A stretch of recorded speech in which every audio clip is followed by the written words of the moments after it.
The Y Curve with Phil Dobby and Roger Hearing. The world for anyone under 30 is now dominated by TikTok. Social media has been a revolution of connection and communication. But it's also been a pit of sexual exploitation, bullying and horror.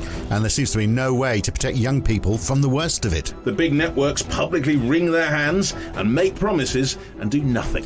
Governments launch inquiries and promise action. So is there any effective way to guard the most vulnerable from the worst the internet can throw at them? And is there any appetite to do it? The Y Curve. Well, I think there's quite a bit of appetite to do it, but the question is, does anyone actually know what we have to do? Well, there's a lot of huffing and puffing and thinking something must be done. That's right. The classic thing. And it seems to be everyone goes, well, it's a technological problem. It's all to do with the internet. Internet's to blame for it. All we need to do is to control the internet players. But the question is, how do you do that? Because we are dealing with governments around the world, dealing with massive corporations, $3 trillion companies. Yeah, which all have an interest in doing the things that, you know, in terms of bringing them in money, that actually are the worst of the internet and the worst of social media. But also they might say, well, you know, it's a bit complicated. What we're talking about is almost like social engineering. And we even though that's actually exactly what they do, they might go, it is a bit too complicated for us to try and weave out the good from the bad, and the wheat from the chaff. Just one of these moral panics anyway. Some people say, well, you know, young people always access these things. They've always bullied each other. They've always had access somehow to pornography. They've always found the horrible things out there, however much we might try and protect them. Yeah. It's actually no different. Yeah, and if we overprotect them, then is that mollycoddling? You know, and if it even works, because young people are pretty good at finding their way around these anyway, things, absolutely. Including there's no way at different ages. So I mean, you do get told, you know, well, as a parent, you should know what your kids are doing, what's on their devices. I mean, hell, I'd have to be awake all night first of all to try and police that. Secondly, there's no way in the world I can outmaneuver my son online, because he's far better than I am at understanding how to evade firewalls or get into. He'll tell you what you need to hear and get on with what he's doing. Exactly. Well, that's the way of it. But there is clearly a big desire to do something about it. So let's get some of the evidence about what this actually does, how it works. Let's talk to Emily Setti. She's a lecturer in criminology at Surrey University, researching young people, harmful sexual behaviour and online harms, and she's with us now. Is there a necessity to control what young people see online? I know you've looked at some of the difficulties that can come from it, but many people say, well, this is all part of a free media. It's a part of people growing up. People have always exposed themselves to things that are challenging. It's all part of growing up, and really we shouldn't even be trying to interfere with that. What do you say? Yeah, sure. So is there a necessity? I suppose it depends on what is it you're trying to control. Who is it that they think is going to be doing the controlling, and of whom? I think sometimes these statements are made in quite a broad way without necessarily actually identifying and disentangling how this is going to work in practice. Just because something is challenging to make workable in practice doesn't mean it isn't needed. But I think there does need to be a bit more precision around what it actually is that we think the issues are. Because I find when I'm engaging, say, with adults, parents, teachers, others who are interested in young people's safety and well-being online, there can be a particular perspective on what's going on and why it's happening and why it's going on, that sometimes isn't always hitting the mark, actually, in terms of the reality of young people's perspectives.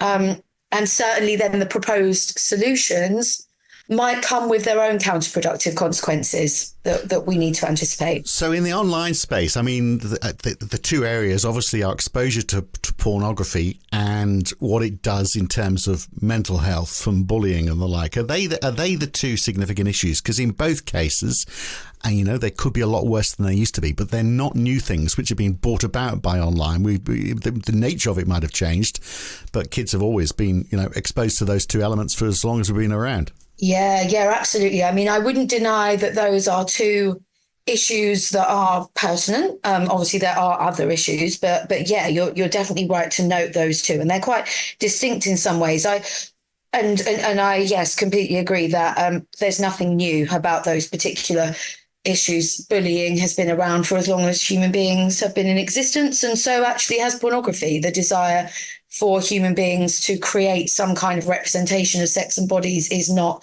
new, and to consume it and also historically to regulate who can consume it. That also isn't new. The powers that be have always sought to manage the consumption of what we would call pornography among kind of the lesser orders, as it were. And so I think we do need to be a bit critical when we consider that. I think what is so important to consider is, if we say pornography as an example, which is such a fraught issue, what we're even talking about when we refer to exposure to pornography. I work with a colleague who will instantly say there is a big difference between a 7-8-year-old who stumbles on something online versus a 15-16-year-old who purposefully and deliberatively goes out to access that material. And I think we therefore at starting point need to distinguish what we're actually talking about here. Well, that's a good. I mean, there's a good example though. So, do we want to stop it happening so that the 7-year-old doesn't inadvertently come across porn online? I think when you get to 15 or 16-year-olds, it's a bit hard, isn't it? Just as those magazines used to be on the top shelf, people will find a way of getting them. Yes. It's almost impossible to control.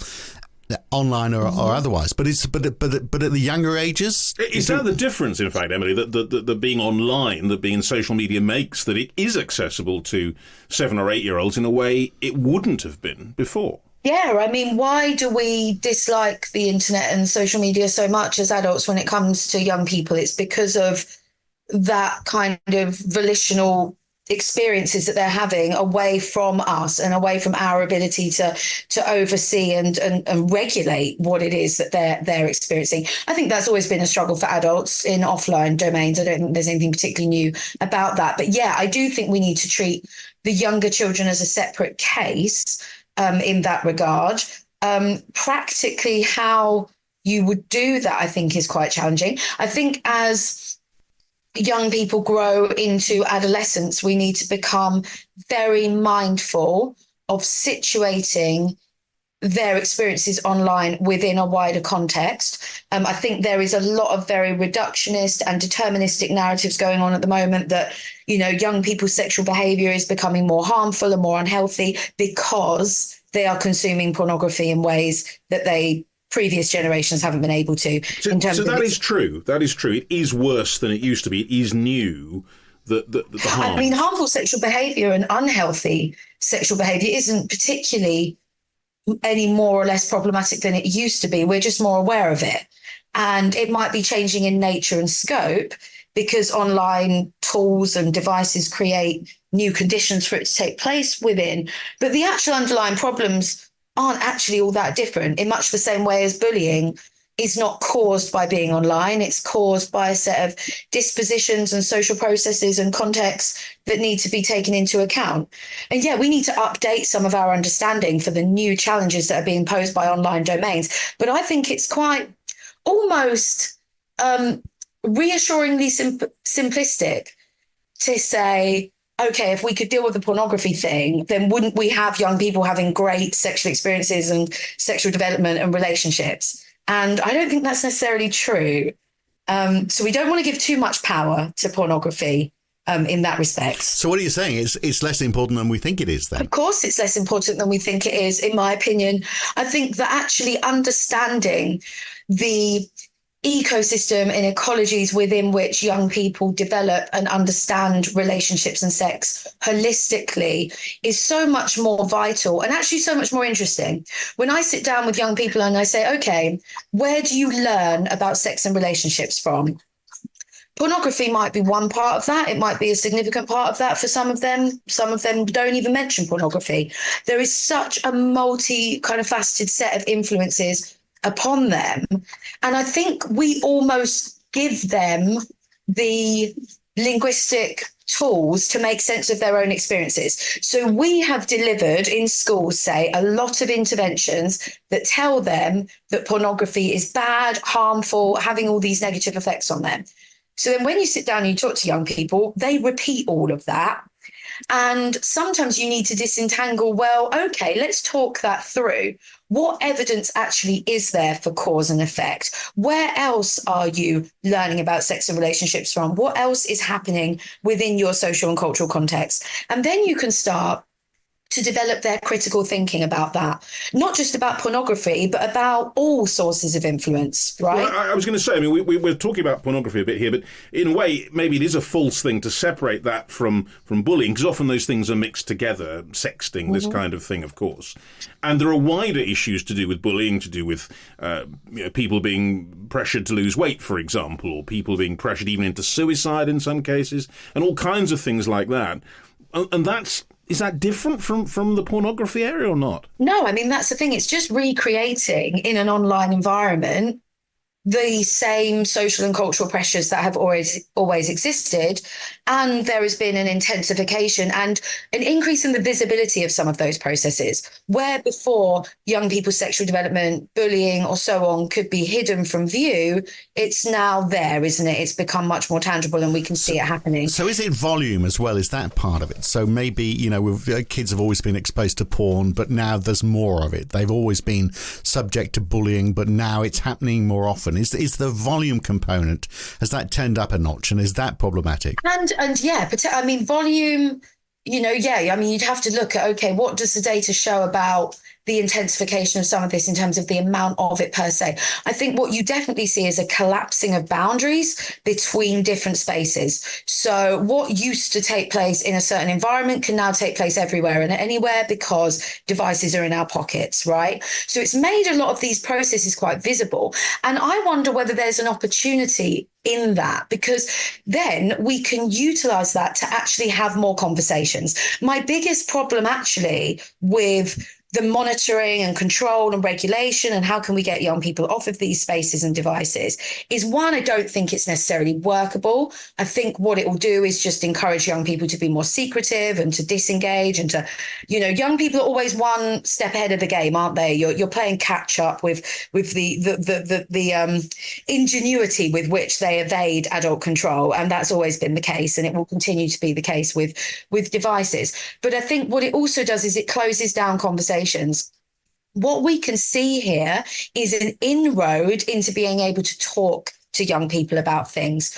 What I think we sometimes have as adults is a disinclination or a discomfort with actually just sitting down and talking to young people about things. But that's because they're on their phones all the time in a way, isn't it? I mean, and that entrenches the us and them dynamic, doesn't it? How do we actually create conditions in which we can have two-way conversations with young people about some of these challenges that we're talking about today? You're asking parents to talk to their kids about sex.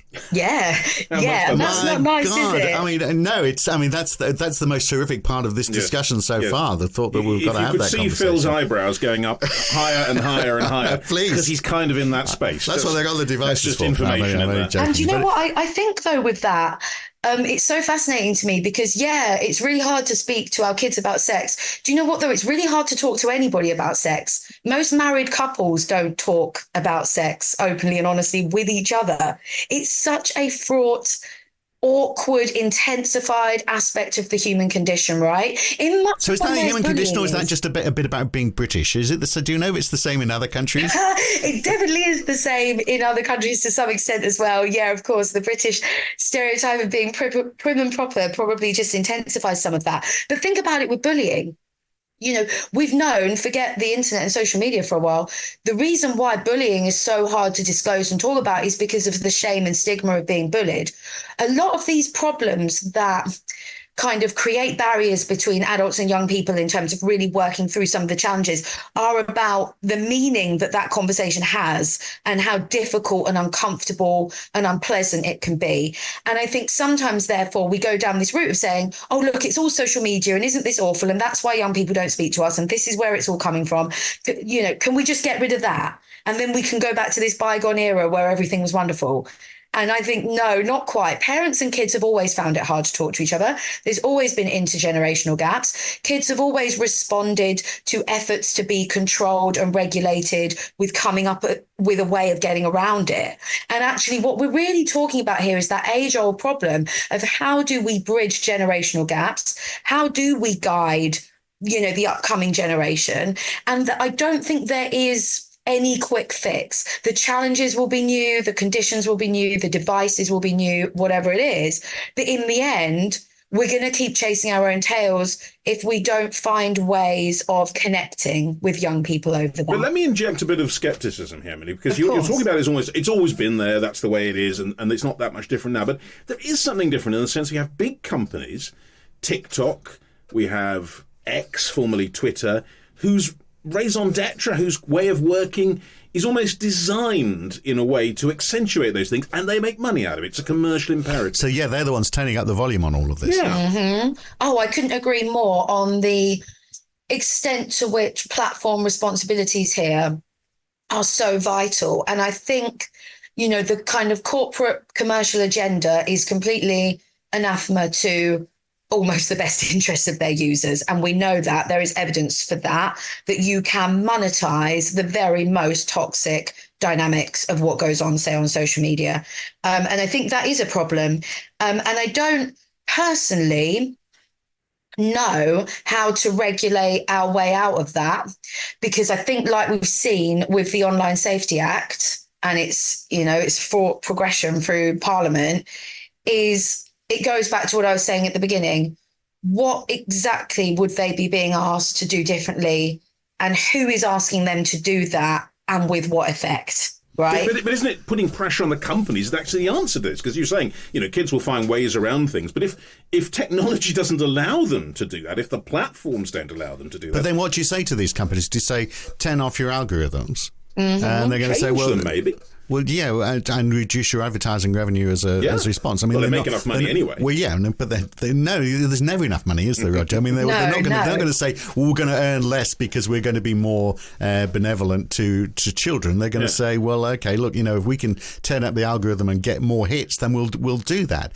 And unless there's a law, and then the issue is, well, what would the law be? I think that's what you're saying, isn't it? It's if you're going to introduce laws on this, what exactly are they going to be, Emily? It's hard to say. And that's why. I mean, the Online Safety Act has been a complete disaster because it's got a bunch of vague requirements on platforms, and now Ofcom is going to have to spend years coming up with some kind of regime to enforce that creates the specifics. And if the lot of Ofcom are struggling and going through rounds and rounds of consultancy to try to understand, or consultation to try to understand how to make this workable, it really speaks to the heart of the issue. I think in absence of a clear and straightforward way of regulating platforms that we can all agree on and actually command some kind of public legitimacy, I think it does go back to that need to think, well, okay, what can we do with young people in order to help them navigate that environment? Much the same way, I suppose, as drug use. Drugs are what they are, aren't they? They have particular effects on human beings that can be very difficult to navigate, and they're almost designed. And we try banning them, it doesn't work. But you're talking addiction there, aren't you? And I wonder whether that's or even anything kind of underneath that. Dysfunctional behaviors around drugs, food, whatever it might be, right? How do we navigate these problems where the very essence of it is almost designed to work against us? And I think it is that idea of what is it that we need to be doing with young people to help them make sense of this? An example that I give, say, around cyberbullying is, talking, some of the interventions and work I do with young people is why might a social media pile-on be kind of not pleasurable, but like, why might you be drawn to it? What are the actual kind of psychological and social dimensions at play there? Because, yeah, absolutely, those things are being capitalized upon by the social media companies by definition. They know that. But what can you do almost to recognize how that's being played on within you, right? And how maybe to respond differently to that. Because actually, a lot of these kids then say, well, the real challenge isn't really about what's going on online. It's about, if I don't join in, I'm going to get excluded from the peer group. Oh, right then. So that's not actually fully a technological issue then, is it? That's partly a social issue. So what agency do you have within this domain? Where actually are the problems technological versus more social or psychological? And how can we disentangle that as adults, rather than almost denying agency to these kids by saying it's all technological. Something I've done a lot on that is around like online sexual image sharing, kids sharing nude images of themselves and each other and all that kind of stuff that we're really worried about. And actually, I would say that some of our messaging to kids that, if you take a picture and you send it to somebody, you've lost control over that image, there's no privacy online, and so on and so forth. I'm thinking, do you know what? We've really denied the agency of the young people involved in those behaviors, because actually, yes, of course, your device enables you to leak that image and to share it with all your mates and to cause loads of problems for that person in the image. But that's because the tool is offered by technology. You as an individual human being have to make a decision to use that tool. And so the question is, can you make that decision at 13 years old, I guess, is the, or whatever age it is? Is there an age at which your mind doesn't develop to be able to make the rational decisions, and you don't realize until it's too late and you're suffering the consequences of it? Absolutely right. But how can we encourage young people to make more ethical and more responsible decisions? I don't think going into them and saying privacy is dead, if you take an image of yourself, it's going to get leaked. I think the message needs to be about encouraging how can we get them critically thinking about, if an image is sent to you, why would you share it further? Why would you make those sets of decisions? Why would you utilize the tools on that technological device to harm someone else? Because that's about your human agency. But I get that you're... Right, but we're talking teenage boys here, aren't we? Well, do you know what, though? What's so fascinating about that is when you get into those conversations with kids, not everybody's image is getting leaked. They make very clear judgment calls about whose image they'll share further. They'll share the picture of the unpopular person because it's all about bullying and shame. They'll share the picture of somebody that looks stupid and they want to make fun of them. They are making conscious choices. Our role, I think, as adults is to make them aware of those choices and get them critically thinking about that in order to guide them in the direction of ethical behavior. I'm not saying that we'll solve it all when they're 13, but going in and telling them it's really dangerous, risky, don't do any of it to begin with, that hasn't stopped the behavior anyway. The unethical behavior is still happening. We haven't changed that. It's interesting you're saying all of this, because I don't think my kids would be sharing those images. They are 16 and 17, by the way, or just coming up for 16, and what surprises me about both of them, a boy and a girl, the older one's a boy, is that they are far more ethical and more concerned about other people than I ever was at their age. It's an improvement. So I just wonder, so all of this, I think you're right. They will be going into these, if they're faced with these situations, they will be looking at them perhaps a little bit more rationally than, if my generation would have if they'd been given the same technology. But isn't it the point that they're not the problem? It's the problem that the machines that we've got, if it's just about children on children or young people on young people, what you're saying is right. You can educate them. But the problem with these machines, as we know, is they connect with adults. Yeah, who are pretending to be that 16-year-old. Who are pretending to be children or whatever, or are encouraging. I mean, some of the most awful cases recently have been the encouragement of suicide and what have you. But it's adults doing that. Yeah. And they aren't the ones you're reaching out to, are they? No, and do you know what? And that's what's so fascinating, isn't it? Our sort of inability to connect with young people and resolve any of this is actually storing up some of those problems, right? I mean, an example that I think keeps coming out at the moment is this idea of, what we call sextortion. So somebody shared an image online, often with an adult, and then they are being threatened and coerced to carry on doing so. But what is the way of actually resolving that? It's exactly the same as what we would want to do with any kind of abuse that young people are experiencing at the hands of adults. We want them to come and talk to us about it and to disclose that abuse. The problem with the way that we are approaching the digital sphere is we are entrenching those barriers because we're telling kids, social media is bad, being online is bad. If you take a picture of yourself, that's bad and stupid and you shouldn't do any of that and it's risky. And then when they're then finding themselves in these situations, They don't feel able to come and speak to the adults around them.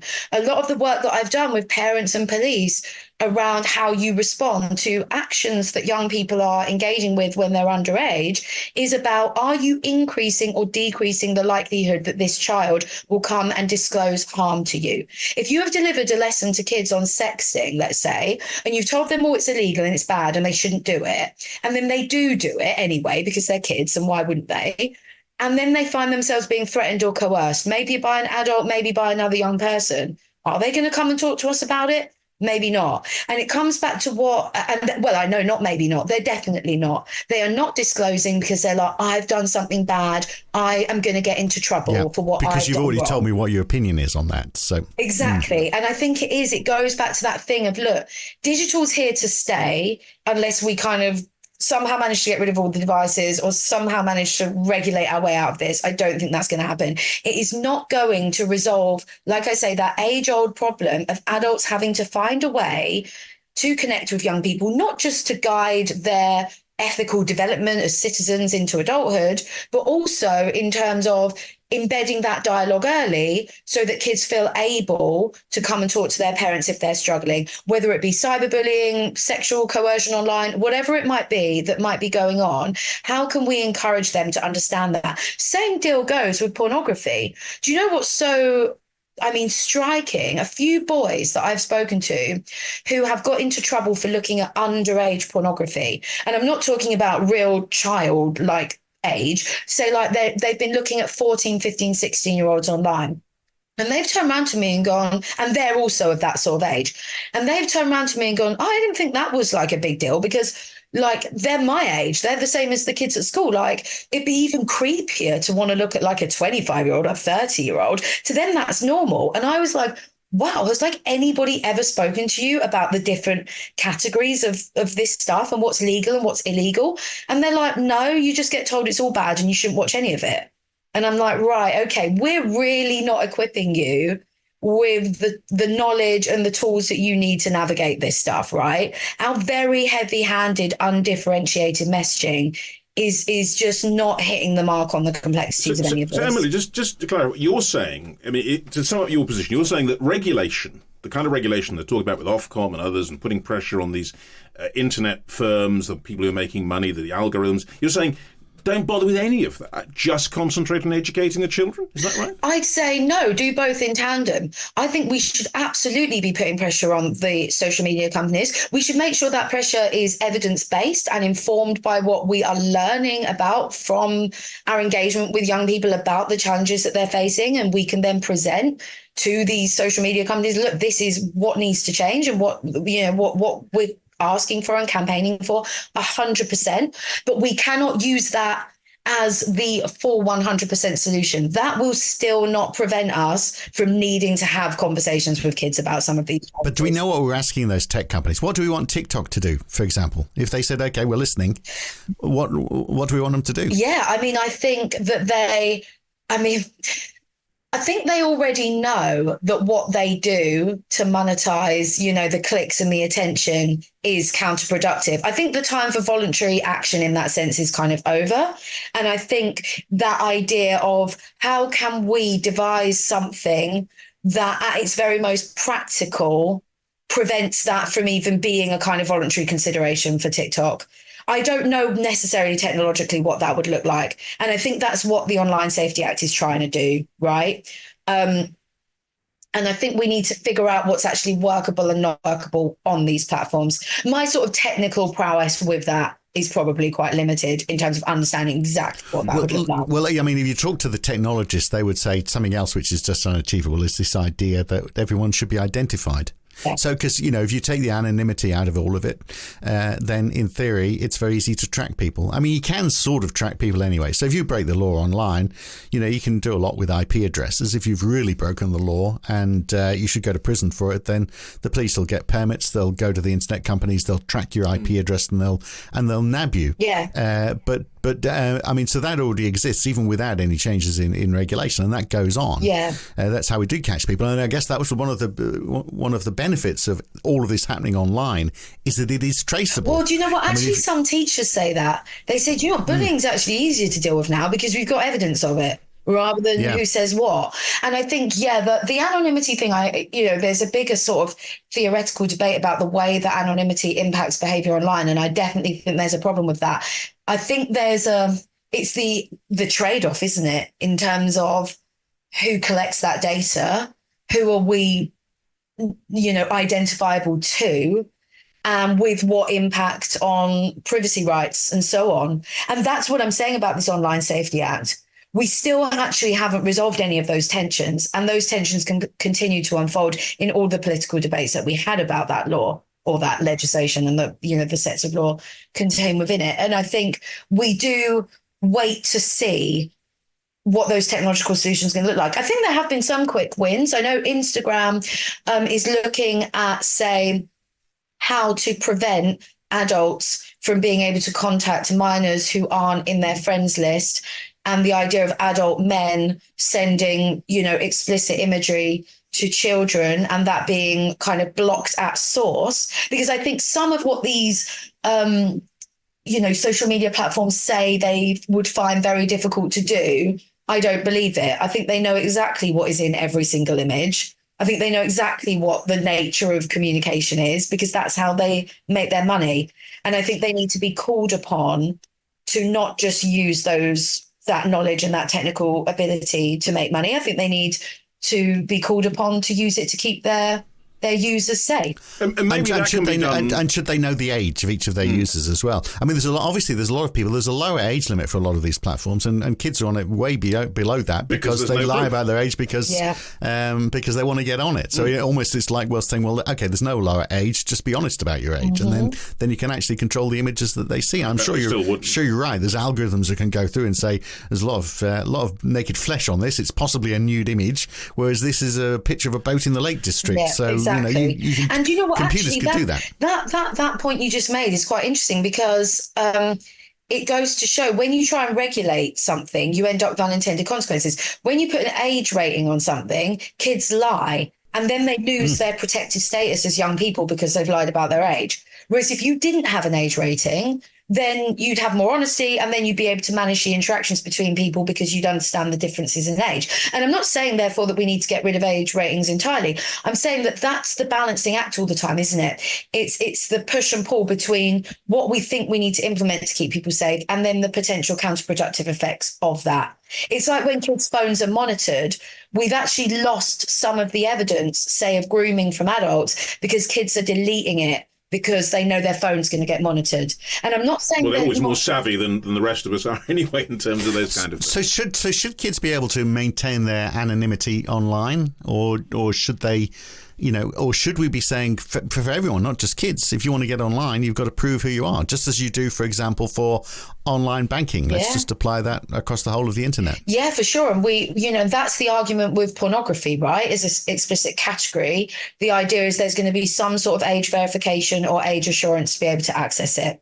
And the problem, I think, then that goes even like above what we've already discussed is what we're seeing happening with that. Well, most people are quite uncomfortable with the idea of like uploading some kind of proof of ID to, these websites, who's going to keep that data and all of that. And then there's the idea of, age, AI being able to judge the age of the person and how the kind of validity and reliability of that process. And then you've got the problem that you need an international global regime, because to get around all of this, you just need a VPN. So you're still not fully solving the issue. What you might do, though, is it goes back to what we were saying at the beginning. You might be able to get some quick wins, say around the 7-year-old that stumbles on pornography for a pop-up. Yeah, you might be able to tick some boxes on that. And I think some of the pornography stuff is about maybe managing some of that. But what you're then going to have to do is, as kids get older and they become more autonomous and more agentic, and their ability to do things beyond the purview of the adults around them becomes more and more increased, I think you're going to have to keep having the conversation. So how you would monitor a 7-year-old's device would be very different to what you might be doing with your 15-year-old. But that's always been parenting, right? For sure. And what does the 7-year-old could have gone into his brother's bedroom, of course, and found those magazine historically stash. Always would have done, yes. And so, but what does it do to the 7-year-old? Do they just go, well, do they just click away and just, or does it change it do real them? harm? Does it materially change them in some way? Well, yeah. I mean, do you know what? Most of the data on this shows they're fine. They might be a bit shocked and upset, some of them in the first instance, of course, but most of them end up being fine. I don't want to overstate kids' resilience, because I think that can lead to kind of putting too much burden on them to carry things and to display resilience, when actually the adults shouldn't be just throwing them to the walls like that. But I do think most kids end up all right. And I would say, in terms of pornography, there is no evidence that there is a direct cause and effect, just like there hasn't been with any kind of media that young people have been exposed to, if we want to use that language. We used to do it with the video games and the slasher films and all the rest of it, didn't we? But if kids watch this, they will go out and copy what they do, and it will damage them. There is no evidence for that happening on a widespread level. Well, it's just this regular sort of social horror that everyone has every so often. Oh, yeah, we love the moral panic of it, don't we? We do, rather. I snuck in to see Poltergeist at the cinema. Someone let me in the back door. It's not too late to prosecute Phil, I think, on that one. Oh, yeah, what are you doing? The statute of limitations. Yeah, and he's a complete wreck now. I mean, absolutely changed me. It's a disaster. But there's one other final point, and I think Roger will relate to this as well. Oh. How much of the time that kids are spending online are they looking for affirmation? I mentioned Roger because obviously we do this podcast just for the affirmation, for the number of likes we get. I feel quite affirmed. And my kids, who get far more likes than we ever do from this podcast, let me tell you. I mean, that's important to them, and I wonder how dangerous that is. And there's an ONS survey says 10 to 15-year-olds. This isn't me just upset because my daughter's getting more likes for her post than I do. But the ONS survey says, the crime survey for 10 to 15-year-olds says that over a third of children accepted a friend in that age group, accepted a friend request from someone they did not know online. Mm-hmm. And to me, that's not actually that disturbing a statistic. I mean, to some people it will be, but for my daughter, who sort of like goes and sees bands and stuff and tweets about it, there'll be other, followers of that band who will take a friend request for her. And my response to that is, so what? Yeah, I think that's quite a fascinating example. I mean, we saw that during the COVID lockdowns. I heard from a lot of young people saying, if we didn't make friends online, we weren't making friends anywhere. This is where our social network builds. It's how we make friends and how we do things, right? It's so normalized to them. I think there are inclinations that human beings have towards social belonging that can cause dysfunctional behaviors for themselves and for each other. So, like with the cyberbullying or leaking people's nudes or whatever, a lot of young people's behaviors are driven by a desire to belong. And they will do things about which they are quite ambivalent, actually, but they will do it because they want to find a tribe. They want to belong. That's evolutionarily baked into us as human beings, isn't it? We wouldn't have survived if we didn't have those inclinations within us. And I think, therefore, it goes back to that point. Yeah, of course, social media companies themselves capitalized on that desire in order to keep us on these platforms and to keep drawing us in, and sometimes to encourage us almost to make decisions that aren't good for us or for each other. But also, on the other hand, I think having conversations with young people about saying, why do we do things sometimes that maybe are dangerous or maybe are dysfunctional or harmful, but they feel good because we get a sense of belonging from it. And I think that's one of the most powerful ways that us as adults can bridge the gap with young people. The best quality conversations that I have with young people is when you sit down and level with them and you say, look, none of this really is that deep in the sense of you personally are doing something wrong. You're just a human being trying to navigate all of this. Let's just talk about it and reflect on it. Maybe there are no right answers or quick or easy solutions to some of this, like with porn. Yeah, of course, maybe it's bad to watch porn, but people do. It's very natural and normal for human beings to want to do things. So what you're saying, I think, is don't emphasize the rules either, because they're probably breaking them. They will break them, and always they'll break them, have. and also it entrenches shame. We know that kids dealing with them, the shame of what they're doing, then causes them to shut off even more. Actually, just leveling with them and having that conversation, and you know what, parents, teachers, whoever say to me, they're like, young people don't listen to us. We've told them what to do. We've told them what they're allowed to do and not allowed to do. Why aren't they, agreeing with us and doing what we said? And I'm like, Because nobody would. If someone turned around to me and just gave me like a full-on lecture about what's good and what's bad and what I should be doing and not doing, I'd probably switch off as well. I think, young people almost inevitably. different. So, Emily, they need to talk to you. So my kids aren't going to listen to me, and they're not going to listen to their teachers. Listen to this podcast. That's the answer. Emily, thank you so much for taking us through all that. Thank you. There we are. We've been talking, and that's what it's all about. Yeah, exactly. This is a model for what we need to do. It is, and I think we can forget about big tech. They won't change. No, I don't think they will. We can introduce laws. Laws are the rules, of course, as well. Kids and they're not going to follow Kids them will find their way around the rules and around the tech in the way they always do. But thanks for letting us know what the evidence you've got and what it says about the whole problem, which is, as you know, a very vexed one. My pleasure. Thank you. Thanks, Emily. Thank Cheers. you.